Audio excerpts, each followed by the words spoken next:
The Filipino struggles through history ni Botong Francisco, mga manok and farmers, both by Vicente Manansala, and so many more. Get immersed in our beautiful culture of arts by visiting the National Museum of Fine Arts today. Yan ang Pinoy Kultura because our culture is cool. Ito ang Presidential Broadcast Service. Radyo Pilipinas. Radyo Publiko Ng bagong Pilipinas para sa bagong Pilipino. Naghahatid ng mahahalagang balita at impormasyon na guugnay ng pamahalaan sa sambayanan. Tulay sa himpapawid ng serbisyo publiko. Radyo Pilipinas. Radyo Publiko. Ang boses ng Pangulo. Sa Borongan, 657. Radyo Pilipinas. Radyo Publiko. Sentruhan mga balita, pangumusta, ngan iba pa. Info Centrum.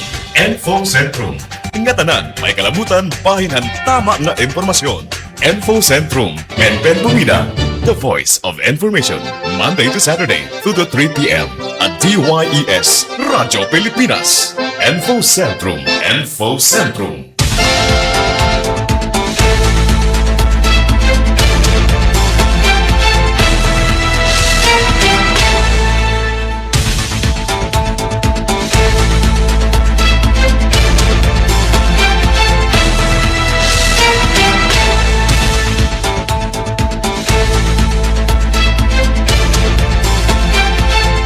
Kabarangay, naghihinangpos na nga ni kita, no? Aton taramdan na Info Centrum.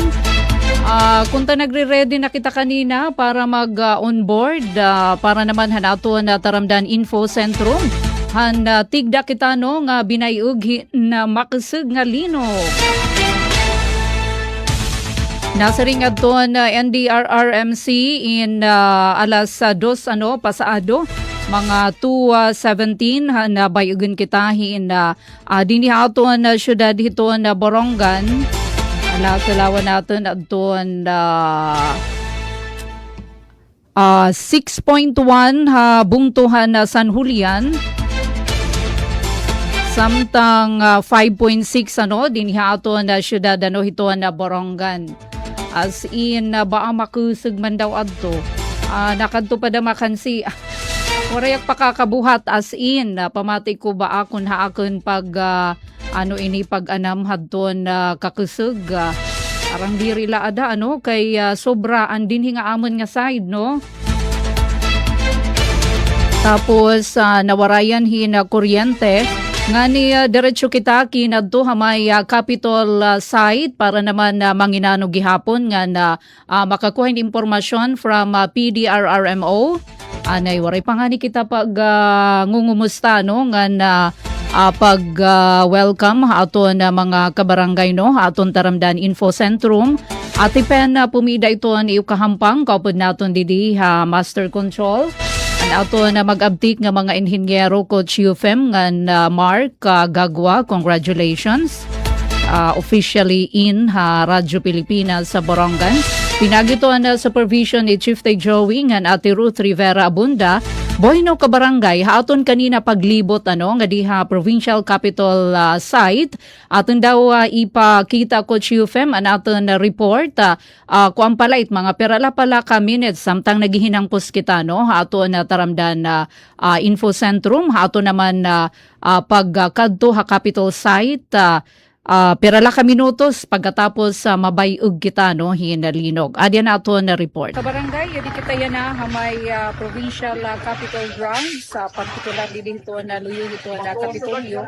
Adi nagkagawas ato na mga empleyado na Kapitolyo, sugad man na National Government Agency. Katapos bayugon na kita mga pasado alas 2 sa yan nga pilot na makusog nga linog. Although naghulat pa kita ito official nga report ito na feebox ko na piramanggod ka magnitude at linog, pero naka-experience kita talaga makusog samtang nakadto kita estasyon na DYES nagandam na para na ato na programa yanain aadi pa kadamaan ito na mga opisina at na mga empleyado nga o opisina ha Kapitolyo. Waiting kung pwede na ba sumakub iratag sa nga opisina. Ito na mga empleyado yan na hindi naman provincial capital. So far, yan na nga tuig amo pala ako na naka-experience yan sugad ka makusog nga linog nakabayog dibiha amon Borongan City. Sa rin ko pa waiting kita dito na official tala dito na P-box ko na piramanggod ka magnitude ato na linog kapag kaya na di pa ini dito na gawas dito na Capitol Grounds ito na mga empleyado diri la kanan Kapitolyo kundi pati na ito na mga national government agency nga sakop diha Capitol site. Amin niya na ito na sitwasyon hindi naman Capitol grounds. Keep safe kita nga tanan. Yes, gihapon ito na iba pa nga mga empleyado ito na Kapitolyo. Nakikita na po na yan na dili. Maray pahiram magkakabalit na ito naman ito na iratag sa tagsa na mga opisina. Kataliwa na mabayod kita mga alas 2:09. Pasado alas 2 ay yan ang kilot na makusog nilo. Keep safe kitang tanan na kabarangay, tikang inididiha Borongan City, kita ito na gawas ito na provincial capital. Balik kita nga diha provincial capital ground. Okay, sige lang. Ato na ito na ikatulo ko, Chief Engineer Thomas Campomanes nga subay hadto na ira na baruan na nahipatik na report hadto na P-box adto na linog nga nakabayog diha Eastern Samar partikular Borongan inabat adto na 5.6 magnitude nga linog sa Malacan Engineer Campomanes samtang adto na haraning bungto adto na bungtuhan na San Julian na 6.1 27 kilometers adto na kahirayo from the origin na Borongan City.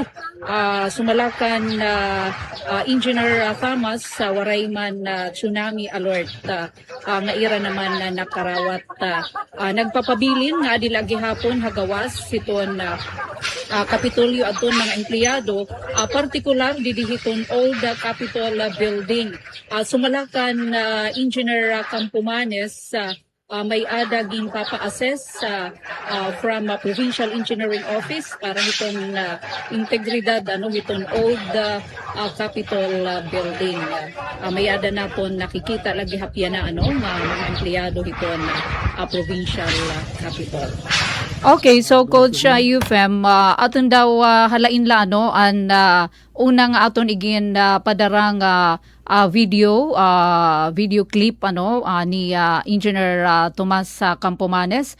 Sige daw aton pamatian aton pinakauna ini. May nabo nga linog ganyan nga kulop anton Borongan may data intensity nga 5.6 and may na naman na monitor gihap pinakaharani nga bungto nga San Julian 6.1.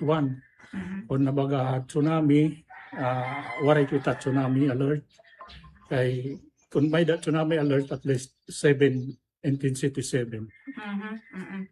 So ano man mga empleyado diha Kapitolyo pwede na bitera sumakub or what? Ang ato mga empleyado may nag-disseminate kami ang mamon empleyado paghiling. Okay. So gina-assist pero kung ang main building and new building safe okay yan. Yung old building yung tinatanong medyo kasi parang itong old building kasi ka-design gihapin niya. At least okay man. Waray man namin. Waray. And din hito na aton PDRRMO building. Yes, sir. So far okay, yes sir. Sige sir, thank you. Mga salamat. Okay.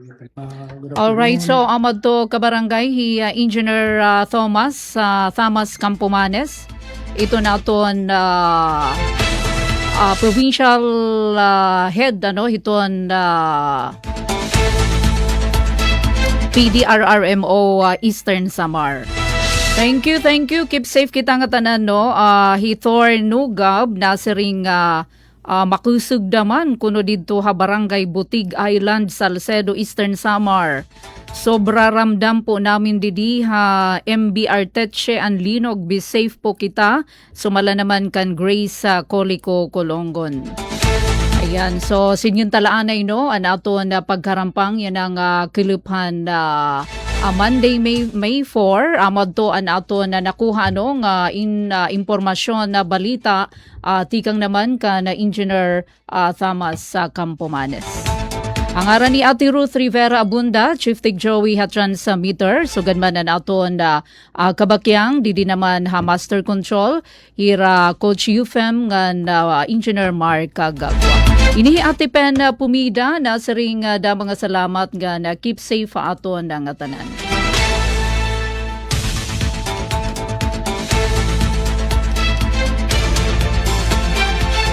Kabarangay, adinan aton news update.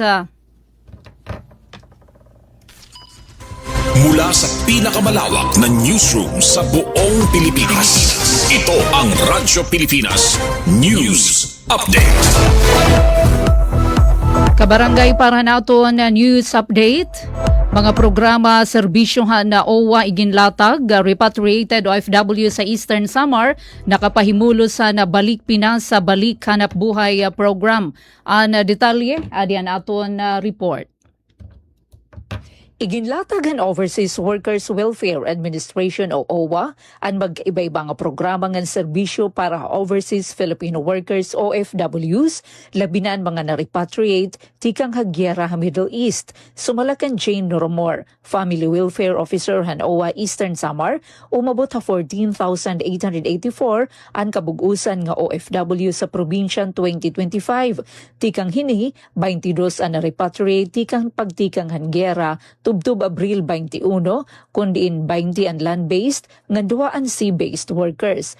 Habugos nga nasod, umabot ha 6,532 ang na-repatriate nga OFWs, tikang Pebrero tubtub Abril 21. Hanasabi nga ihap, 67% ang inuli tungod han gera, 12% tungod han contract termination, samtang adton iba tungod han medical issues, ngan iba pang rason. Ha Region 8, may 185 nga repatriated OFWs, lakipan 22, tikang ha Eastern Samar. Pagabot ha Pilipinas, nakakakarawat ang mga OFWs in kantidad 10,000 pesos. Tikang ha Department of Migrant Workers ang ngan OWA. Labot pa na airport assistance, temporaryo nga arokyan ha Manila, ngan transportasyon, pabalik ka iratag sa nga probinsya. Just to add on, hadto natin mga mariripat. So, upon arriving nga diha Pilipinas, nahatag ang DMW 10,000, mahatag ihaphin also 10,000 an OWA. So, pag-abot naman nga diha region, pwede ka para mag-apply ka na amo na BPBH. Usually, siya ginihimot atong mga OFWs. Lakiphan mga programa ang Balik Pinas, Balik Hanap Buhay program nga nagahatag in livelihood assistance nga tubtub 20,000 pesos para mga kwalipikado. Kinahanglan nga aktibo nga miyembro han OWA ngan umatender han entrepreneurial development training han DTI. Ginaghathan OWA ang mga OFWs nga ira pamilya nga bumisita ha ira opisina second floor han Old Capitol Building para dugang impormasyon ngan serbisyo. I am inviting atong mga OFWs and their families nga pwede man kamo pumakadi mag-visit ha amon office sa adi kami ha Kapitolyo second floor. May daghap pwede gihap if di ka mo man makakadi, may daghap kami cellphone number, pwede ka mo tumawag 0917-143-1141 and pwede gihap ka mo mag-message sa amon Facebook page OWA Eastern Samar. Para habagong Pilipinas, inihi Penelope Pumida, Radyo Pilipinas, Radyo Publiko, Borongan. Samtang ha kadugangan nga sumata lokal, adihin na panawagan ni Governor RV Ivardoni. May pagisumpay ini hadton aton eksperyensyan nga linog ha aton na probinsya. Sumalahini nga pasabot han aton na talahuron nga governor gin suspender anay waray anay trabaho yan na ngan klase habugos nga probinsya han Eastern Samar. Sumalahan aton na gobernador anay quote Panginano laanay kita hitaton mga panimalayngan pamilya. Posible nga may pa aftershocks o tsunami warning paghirot po kita nga tanan. Kasumpay hini, adi aton pamatian hi Governor RV Ivardoni. Hello po, hayo nga tanan. So ano na kita hagawasan provincial capital no. Grabe makasugan linog.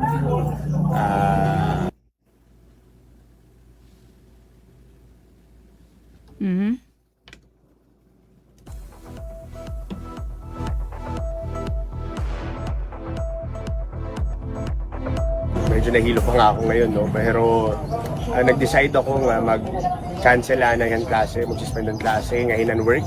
Kapugos nga probinsya, no? Para manginano itong mga nananabraho, mga estudyante at tira mga tagsa-tagsa nga panimalay para makita liwat nirat yan mga nano, no? Hindi mga pamilya. Kinahanglan lanay nga kulawan naton kung ano ang mga assessment ito naton mga MDR-MO, itong PDR-MO, kung damo ba ang mga damages para makabulig po kami ikan ha province. Damo na ang tinawag hapon mga national government agencies, nagpapakayan ako okay kita din dinok na hato ng DSWD kung may ada mga kinahanglan talaga natin yung mga buligan, yung mga totally affected itong linog, no? Pero yan na, oray pa natin mga update kung ano talagaan mga damages haton kay kahuhuman palahan linog, pero basta maghirot la kita ay posible nga magkamayada pa yung mga aftershocks, no? Pero nagawas na ako ng EO para mag-suspendan work ng klase. Yan na. So paghirot po kita nga na. Hello po. Modto ka barangay naging panawagan anunsyo ni Governor RV Ivardoni kapag suspenderhan na klase ng trabaho yan ang kakilap. May pagisumpay ini hadton aton eksperyensyahan inabat nga linog partikular Borongan, San Julian ngan haros nga tanan no nga bungto ha probinsyan sinirangan Samar.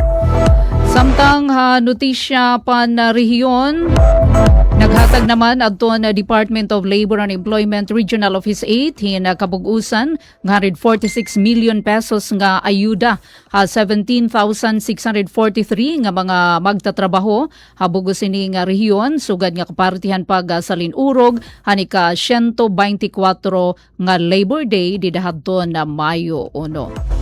Samtang nasyonal naman nga balita pinangunahan ni Presidente Ferdinand Marcos Jr. na pag-abrihan Cavite Laguna Expressway o kala sa project subsection 3 dida iniha General 3 sa Cavite. Kasumpay hini aton daw pamatian naging pahayag ni Presidente Ferdinand Marcos Jr.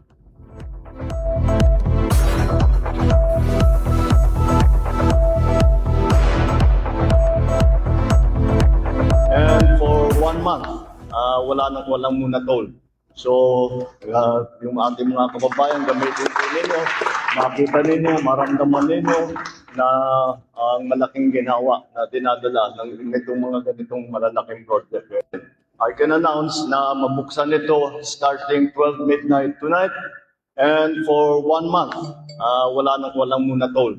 So, yung ating mga kababayan, gamitin po ninyo, makita ninyo, maramdaman ninyo na ang malaking ginawa na dinadala ng itong mga ganitong malalaking project. I can announce na Amadto ka barangay nagkapartihan na pahayag mensahe nato na Pangulo Presidente Ferdinand Romualdez Marcos Jr. Amadto nato na news update inihiatipen na pumida keep safe kita nga tanan no. Utro maupay nga kilip. Mula sa pinakamalawak na newsroom sa buong Pilipinas. Ito ang Radyo Pilipinas News Update. Serving the Republic of the Philippines for